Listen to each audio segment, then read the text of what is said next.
Kür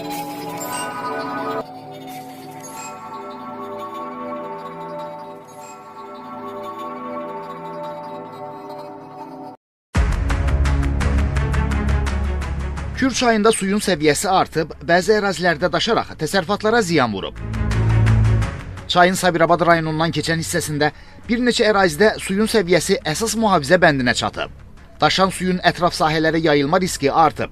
Çayda olan su nasosları fəaliyyətini dayandırıb. Sakinlər deyirlər ki, suyun səviyyəsində hər gün artım müşahidə edilir. Burun suları həyətyanı sahələrə dolmağa başlayıb. Kürün Salyan rayon ərazisindən keçən hissəsində də bənzər vəziyyətdir. Sakinlər deyirlər ki, aşağı və yuxarı Noxudlu kəndləri ərazisində su daşıb. Sakinlər təhlükə olan yerlərdə qabaqlayıcı tədbirlər görülməsini istəyirlər. Mövcud vəziyyətlə bağlı Kür və Araz çaylarında bəndlərin istismarı idarəsinin baş mühəndisi Əskər Salahov bildirib ki, son vaxtlarda Kür çayının səviyyəsinin qalxması ilə əlaqədar hər hansı bir narahatlıq yoxdur. Çay mühafizə bəndindən aşağı səviyyədə axır. Əhali üçün heç bir təhlükə yoxdur. Əsas mühafizə bəndləri ilə bağlı da hər hansı bir problem yoxdur. Ərazi nəzarətdədir.